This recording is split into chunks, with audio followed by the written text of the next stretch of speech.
첫 번째 기조연설이 있겠습니다. 현재 인하대학교 아태물리학부에서 교수로 재직 중이시고 한국 로지스틱스 학회의 전 회장님이신 권호경 교수님을 모시겠습니다. 공급망 혼란에 따른 물류 조직의 디지털 전환 필요성이라는 주제로 오늘 세미나를 열어주시겠습니다. 권호경 교수님을 따뜻한 박수로 맞아주시기 바랍니다.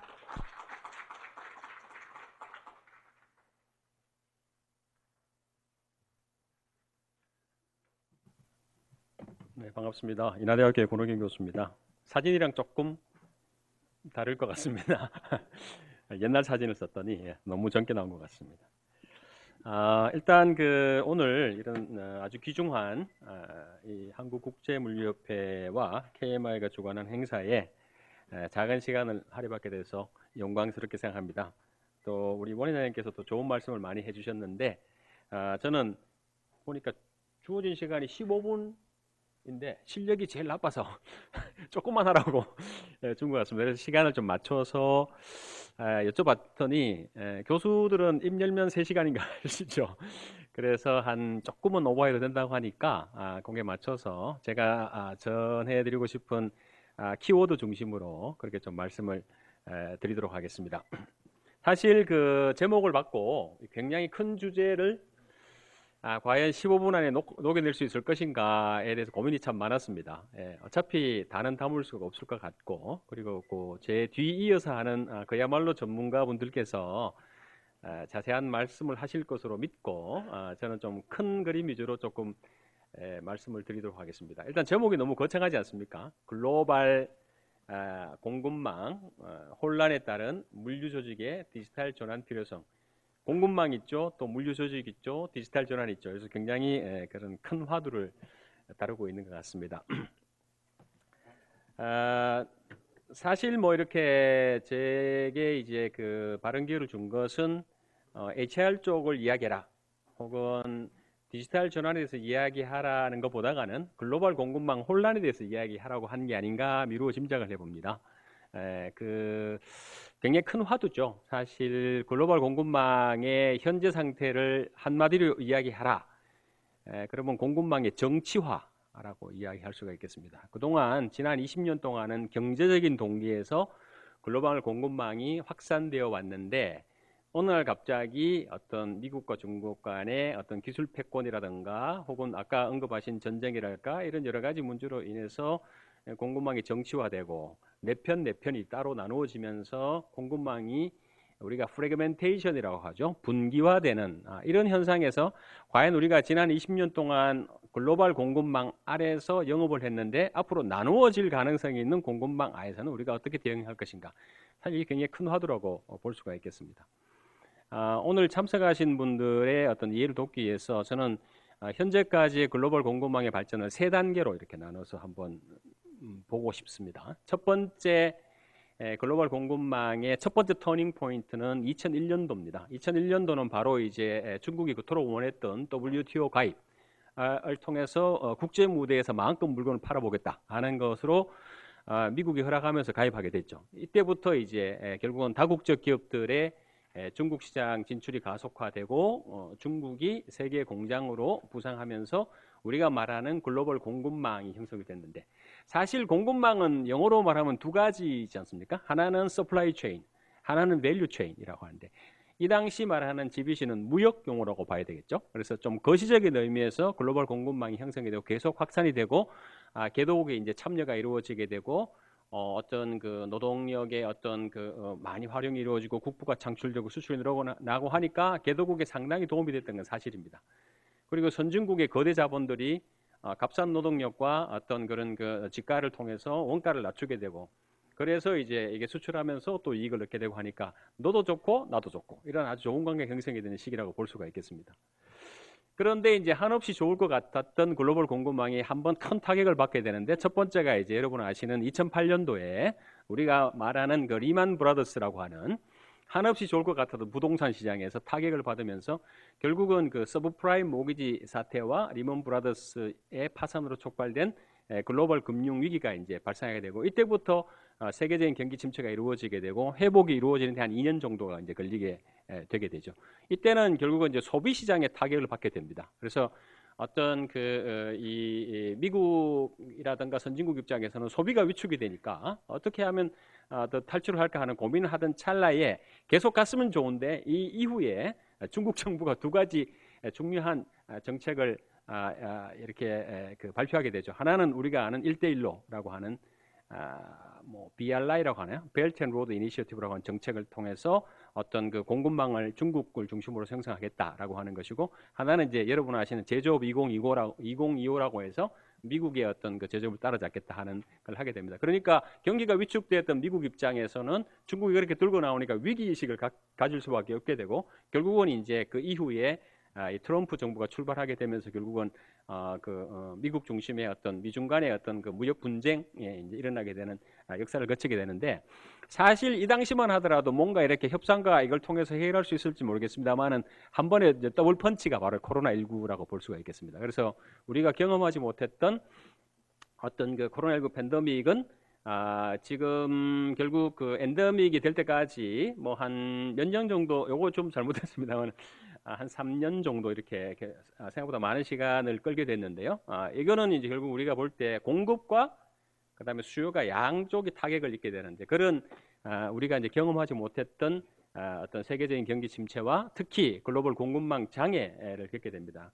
그래서 이제 이런 걸 통해서 결국은 우리가 말하는 그 공급망의 긴장 상태가 계속이 되면서 그동안 선진국들이 한없이 확장 일로에 있던 그런 글로벌 공급망을 다시 한번 생각하게 되는, 우리가 위기 상황에 공급망이 막히게 되면 큰 피해를 입을 수 있겠구나. 그러니까 어떤 핵심적인 부분에 대해서는 우리가 우호적인 국가랑 어떤 공급망을 다시 재편해야지라고 하는, 우리가 이제 뭐 리쇼어링 그런 말씀 들어보셨겠지만 좀 프렌드 쇼어링 혹은 엘라이드 쇼어링이라고 해서 뭔가 동맹들하고 같이 이렇게 어떤 그 새로운 공급망을 재편하려고 하는 이런 움직임이 있는. 그래서 현재까지는 이제 세 번의 공급망의 어떤 그런 그 터닝 포인트가 있었다고 봐야 된다, 이렇게 봅니다. 근데 만약에 이제 우리가 글로벌 공급망이 그동안 이 확장 일로에 있던 글로벌 공급망이 사실 국제 물류 산업에 큰 영향을 미쳤죠. 왜냐하면 물건이 멀리 자주 가니까. 결국 이것은 국제 물류 산업의 어떤 외형적인 확대를 가져오는 그런 아주 물류 산업에는 혹인데, 만약에 이것이 블록화된다. 그러면 예를 들면 아시아권에 하나가 있고 유럽에 하나 있고 이렇게 된다면 어떤 현상이 나타나겠느냐? 결국은 물동량이 이제는 멀리 가는 게 아니라 단거리를 가게 될 것이다. 여기에다가 이제 탄소 중립이라고 하는 새로운 이슈가 등장하게 되면서 멀리 못 가는 것이 좋다, 이렇게 되니까, 그렇게 되면 국제 물류 산업 입장에서는 멀리 가는 국제 물류 산업이 조금 옛날보다는 좀 짧게 가는 물류 산업이 될 수 있을 것이고, 또 로컬 소싱이 많이 일어나게 되면은 어떤 수출입 물동량에도 영향을 받을 것이다. 거시적인 어떤 이런 그 큰 변화가 있을 것으로 우리가 한번 봐야 된다. 사실 이게 어떤 보면은 제가 오늘 말씀드리고 싶은 키 메시지 중에 하나가 아닌가 이렇게 생각이 됩니다. 그래서 이제 혹시 참 제가 이 키노트 15분 스피치 좀 아직 익숙하지 못하니까 한 3분 나오면 말씀해 주십시오. 네. 그래서 이제 이런 공급망의 압력을 갖다가 측정하는 그런 그 지수가 이제 개발이 되는데, 이제 뉴욕 연방준비에서 만든 글로벌 공급망 압력 지수입니다. 여러분 아시겠지만은 우리 코로나19 재확산 기간에 2021년 12월에 이제 사상 최대치를 기록하게 된 4.3 정도 되죠. 그런데 이제 이러한 공급망 압력 지수를 계산하기 위한 어떤 그런 투입 변수가 바로 우리가 알고 있는 BDI라든가 컨테이너 용선 지수인 하펙스라든가, 그다음에 이제 요건 미국 지수입니다만은 미국의 독특하게 미국은 노동성에서 이걸 하는 것 같더라고요. 그래서 미국의 항공 화물 운임 지수, 그다음에 우리가 알고 있는 PMI 7개 경제권 이제 여러 가지 통계적인 기법을 동원해 가지고 이제 산출을 하게 되는 어떤 그런 걸 갖고 있는데, 지금은 이제 또 사상 최저치로 떨어지고 있습니다. 예. 그러면 이제 우리가 첫 번째 제가 드리고 싶은 이제 메시지로 들어가게 되는데, 공급망 혼란의 거시적인 원인을 이러한 지표를 통해서 읽어낼 수가 있는가? 불행히도 결과론적으로 해석할 수밖에 없습니다. 예. 그래서 아까 말씀드린 어떤 터닝 포인트에 따라서 이 GSCPI가 아주 높았던 때가 글로벌 금융위기, 그리고 동일본 대지진, 그 다음에 미중 무역 분쟁이 시작됐던 지점. 그러니까 중국이 1대1로 정책과 제조업 2025를 발표한 이후, 그 다음에 코로나19, 그 다음에 코로나 재확산, 우크라이나 전쟁은 여기 묻혀가지고 지금 요 정도에 있습니다. 지금은 이제 지금 2023년 5월 이후에 최저치로 떨어졌다가 다시 요즘 최근에 유가 상승 같은 게 있어가지고 다시 올라서는 어떤 그런 걸 보여주고 있죠. 자, 근데 이 지표는 얼마나 한 번씩 발표가 되느냐 하면은 여기 나와 있지만은 매달 4일 날 발표를 합니다. 그러니까 이게 우리가 글로벌 경기를 이룰 수 있는 찬스가 매달 4일 뉴욕 연방준비원회에 가면은 지수가 발표가 됩니다. 그러면은 그것으로는 사실 우리가 어떤 시그널을 감지하기에는 좀 부족하지 않습니까? 왜냐하면 우리가 원하는 거는 운임이 얼마나 상승할지, 주가가 어떻게 될지, 금리가 어떻게 될지 이런 것들을 종합적으로 판단해서 사업 기회를 파악을 해야 된다는 것인데, 그나마 우리가 지금 물류 쪽에서 선행 혹은 후행 지표를 쓸 수 있는 지표가 해상 운임에 여러분이 잘 아는 BDI라든가 FBX, 그 다음에 상해 쪽에서 나오는 운임 지수, 항공화물의 이제 원래 TAI 프레이트 인덱스였던 BAI, 그 다음에 항만의 혼잡 지수가 있는데 보시면 매월, 매일, 매주 이렇게. 매일은 그나마 괜찮지만 지금과 같은 아주 이렇게 다이내믹한 시기에는 이거보다 훨씬 좀 빠른 어떤 그런 그 지표가 나왔으면 우리가 기회를 잡을 수가 있겠죠. 그래서 이러한 일단 그 데이터의 중요성이 굉장히 중요하다는 걸 미리 좀 말씀을 드리고요. 첫 번째 메시지는 결국은 데이터의 가치가 있다. 라는 겁니다. 남이 갖고 있던 데이터든 내가 가지고 있던 데이터든 그것을 버리면 안 된다.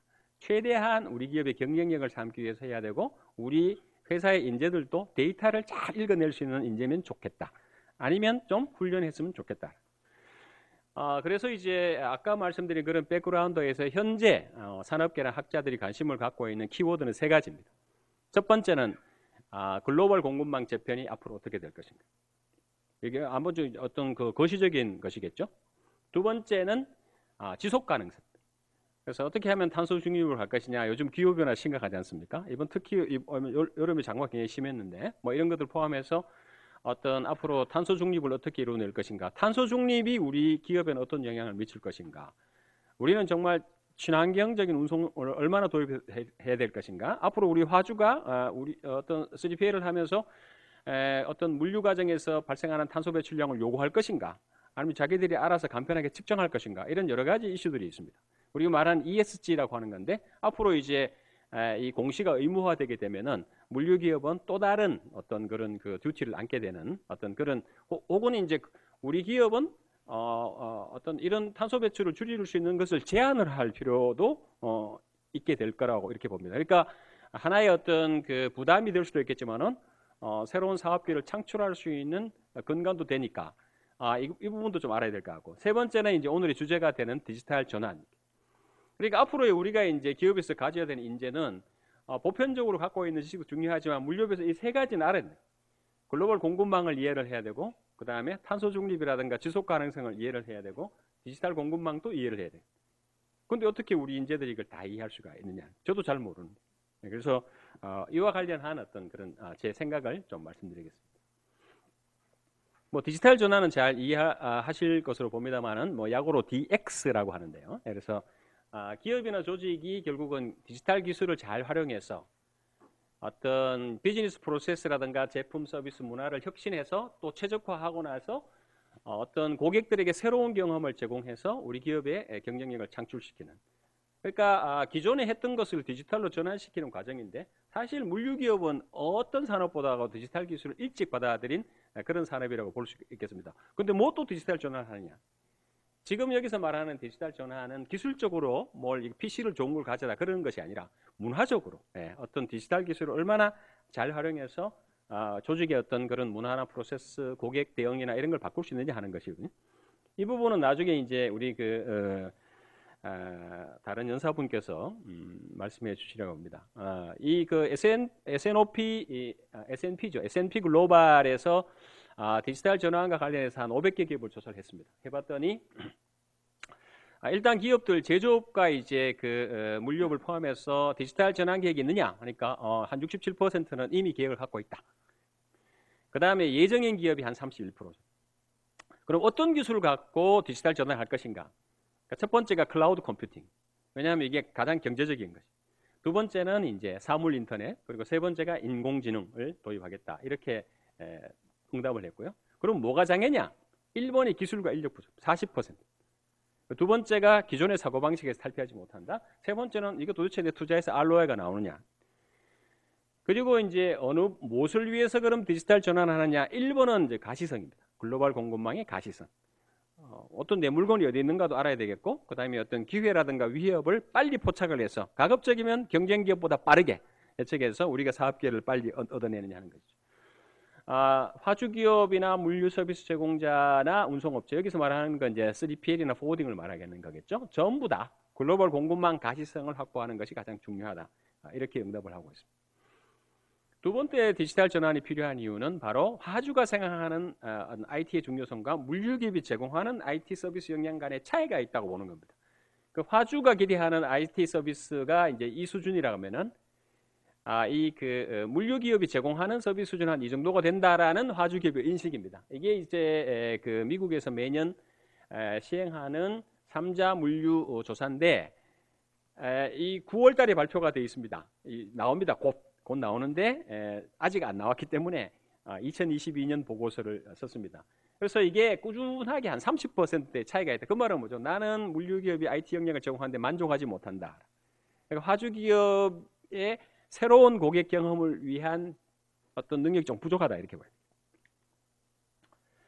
그러면서 이제 이 보고서에서는 세 가지를 제시합니다. 물류 산업이 혁신을 하기 위해서는 이 네 가지 과제가 중요한데, 첫 번째 핵심 과제는 데이터 애널리틱스와 디지털 전환이 제일 중요하다 이렇게 이야기를 했고요. 두 번째는 가시성과 협업을 위한 디지털 기술 도입이 중요하다. 둘 다 디지털입니다.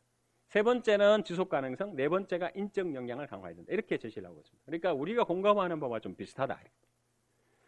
그러면은 물류기업이라고 하는 거는 우리가 이제 어떤 속성을 갖고 있느냐? 물류기업이 여러분 잘 아시는 물류는 항상 정보와 동반하게 돼 있죠. 예.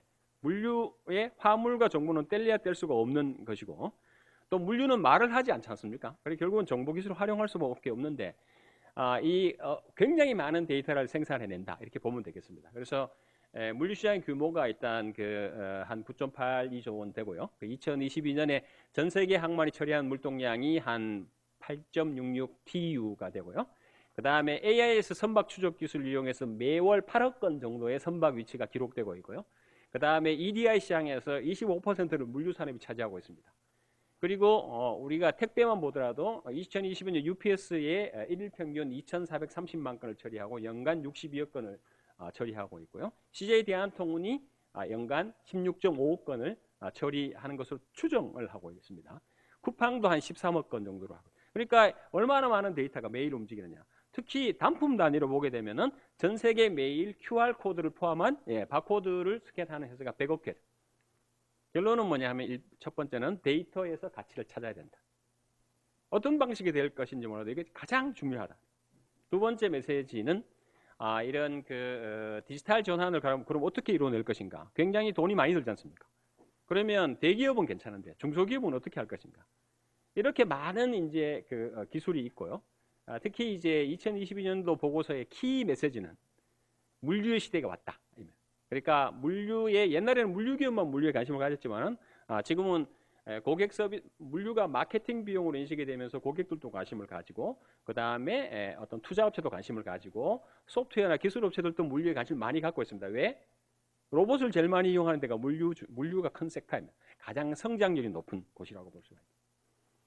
이런 물류 기술은 결국은 우리가 자율주행자처럼 눈을 자유롭게 하는 기술이 있고, 손과 발을 자유롭게 하는 기술이 있고, 그러니까 우리의 어떤 의사결정을 자유롭게 하는 게 있고, 그 다음에 이런 것들을 지원하는 기술이 있습니다.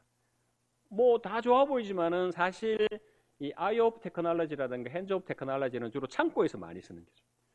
마인드 오프라는 우리 현업에서 많이 쓰는 거죠. 현업에서 많이 쓰이는 기술 중에서 그나마 가장 유력하고 유망한 기술이면서 정보에서 지원을 해주고 유용한 기술이 RPA입니다. RPA. 근데 왜 로봇이라고 불렸을까? 인공지능 기술인데 결국은 이거는 로봇이 있다는 것이 아니고 소프트웨어인데 결국은 사람을 대신해서 통상적으로 이루어지는 전표 처리라든가 여러 가지를 밤새 여러분이 퇴근하고 나면 했다가 그날 아침에 CEO가 딱 볼만한 보고서로 만들어주는 그런 기능을 하니까 고객 응대, 챗봇도 마찬가지고요. 그래서 뭐 시간이 뭐 많지는 않지만은 굉장히 관심을 갖고 중소기업 업무 자동화를 위해서 이렇게 활용할 수 있는 기술이 아닌가 이렇게 생각합니다. 근데 문제는 이제 이러한 그 기술의 위기가 있다. 왜냐하면은 앞으로 이제 이런 디지털 전환이 이루어져 가지고 플랫폼 산업으로 발전하게 될 텐데 모든 기업이 플랫폼화를 추구를 하죠. 아마존도 플랫폼화를 추구를 하고 다 그렇게 될 텐데 이런 관점에서 이제 그 아서드 리틀의 2019년도 보고서를 보면은 하나의 워닝을 주고 있습니다. 전통적인 서비스 제공자, 3PL과 포워더와 같은 서비스 제공자의 역할이 아차 잘못하면은 대응을 못하면은 이 디지털 플랫폼에 의해서 잠식당할 가능성이 있다라고 하는 위기 경고 보고서를 내게 됩니다. 그러면서 아예 자산을 많이 갖고 있든지 아니면은 어떤 그 지식 기반 서비스를 할 때는 좀 특화를 하는 나만의 어떤 경쟁력을 살려줘야 된다. 아니면은 우리가 지금 디지털 플랫폼들이 우리나라도 있고 많이 커가는데 여기에 이제 시장을 잠식할 우려가 있다라고 하는 것이고 이러한 디지털 물류 시장은 계속해서 연 한 16.44% 성장할 것으로 보고 있습니다. 뭐 이런 사례가 있고요. 그래서 디지털 플랫폼 전문 업체가 있고 제일 유명한 데가 뭐 프레이토스라든가 플렉스포트, 뭐 컨보이라든가 이런 게 있고요. 우리나라 기업도 있고 물류 기업들도 계속해서 플랫폼을 만들려고 하고 있죠. 또한 이제 하나의 중요한 메시지는 최근에 이런 스타트업들이나 중소 어떤 그런 디지털 물류 기업들이 연합을 형성합니다. 왜냐하면은 각자가 독특한 디지털 플랫폼에 영향을 갖고 있는데 고객이 원하려면 다 접속을 해야 돼. 너무 불편하죠? 그러니까 연합군을 만든다. 얼라이언스를 만든다.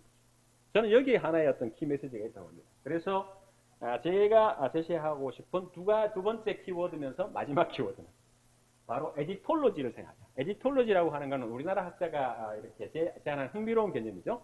우리가 모든 지식을 배울 필요는 없다. 그러나 기존에 있는 지식을 잘 편집해서 나만의 지식으로 만들면 그것이 경쟁력이 될 수 있다. 그렇게 이야기합니다. 그래서 특히 최근에는 이런 그 옛날에 비해서 어떤 그 시스템을 만드는데 많은 옛날에 비해서 왜냐하면 우리가 이제 API 같은 것이 있기 때문에 뭐 지도 서비스는 이렇게 API를 쓰면 되는 거거든요. 그래서 이제는 어느 정도 의지가 있으면 기업들이 자체 플랫폼을 만들 수가 있습니다. 그래서 어떤 경쟁력 있는 서비스를 자신의 기업만이 갖고 있는 고유한 플랫폼으로 형성을 해서 그 다음에 연합군을 형성을 해서 그래서 글로벌 고객들을 상대하는 것을 좀 생각할 필요가 있다. 과연 가능할지 안 할지 하는 것은 어떤 그 기업의 개인적인 능력 또 어떤 협회 분위기를 만드는 이런 여러 가지에 따라서 달라질 거로 봅니다만은 그래서 그렇게 중요하고 기업이 또한 그 디지털 플랫폼 전환을 위해서는 클라우드 기반의 어떤 그 솔루션 그리고 요즘 뭐 챗 GPT 같은 생성형 AI 등을 모듈식으로 조합을 해가지고 어떤 예전에 비해서는 좀 경제적으로 어떤 하나의 기업이 어떤 그 디지털 전환을 모색할 수 있는 충분한 가능성이 있다. 에디톨로지 디지털 전환 전략을 쓰자 하는 것이 사실은 제 키 메시지입니다. 그래서 제가 챗 GPT한테 물어봤습니다. 챗 GPT한테 물을 때는 반드시 3번을 물어보셔야 됩니다. 왜냐하면 같은 질문을 해도 답이 틀립니다. 네.